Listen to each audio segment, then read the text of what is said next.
Hello, and welcome to myfinancesteacher.org.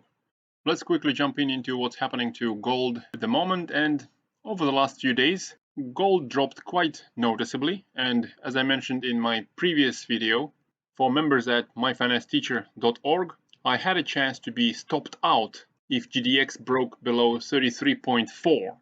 I was indeed stopped out on 40% of my 95% allocation, which means I'm still holding 55% in gold-related assets. I'm not holding GDX, but I still have some GDXJ and some of the selected miners in both gold and silver, as well as royalty companies. So I still have a pretty sizable allocation, and despite a noticeable drop over the last few days, I think there is no reason to panic in precious metals at the moment. The main reason for why I don't want to panic here is because the ongoing intermediate cycle is pretty young. It's only 68 days long so far, and usually these last for about half a year, which means I still expect maybe a few weeks of general upward momentum in gold and miners as well. So as I also mentioned in yesterday's post for the members, if I were going to be stopped out, which I was, I would also look forward to add back to my positions, hopefully at lower prices, because again, the intermediate term cycle is still relatively young.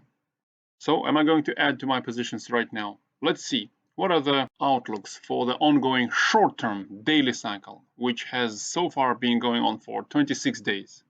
It's somewhere in the middle of its usual range. These cycles usually last for 1.5 to 2 months. So here are the possibilities that I see for the short-term daily cycle. We're either going to continue to slide downwards into, say, the remaining duration of the cycle, which would take us probably into the second half of June, and it would give us a regular duration for this short-term daily cycle of, say, 1.5 months.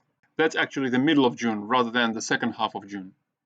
Or another possibility is gold has retested this 1700 round number support zone, or maybe over the next couple of days gold will continue to decline to test the lower range of the Bollinger Bands and the 50-day moving average at about 1680, so down for a couple of days, followed by the continuation up within the ongoing short-term daily cycle. Maybe reach close to 1800 as we have been expecting in a few of the previous videos, and after that, after being rejected from that resistance zone, drop into the end of that short-term daily cycle, giving us a normal duration of 1.5 to 2 months, possibly dropping into the second half of June. So because the ongoing intermediate cycle is still relatively young, I do favor the second scenario rather than the first one.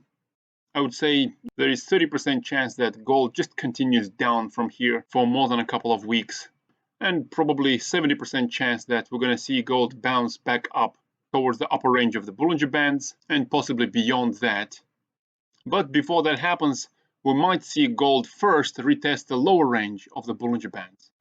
So because this scenario, in my opinion, is a little more likely, and as I mentioned, because after being stopped out, I would look for an opportunity to enter, and given that we have a gap on GDX to close somewhere at about 33.8, what I will do is I'll have a look at GDX over the next probably 1 or 2 hours, and if the GDX candle stays green, I might actually add to my positions.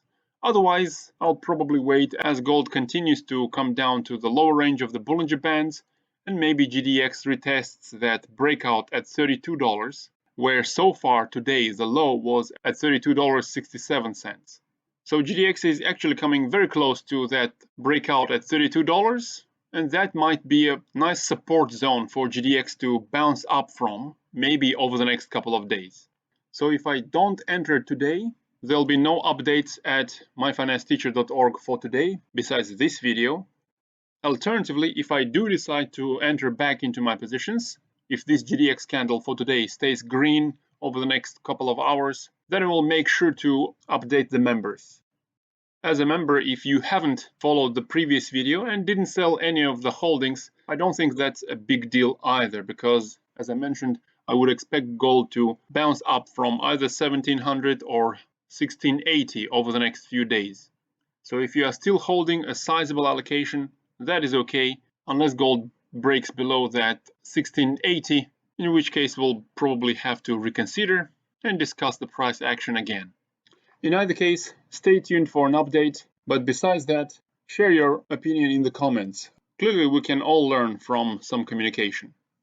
Besides that, make sure to have a nice day and good luck in your trades.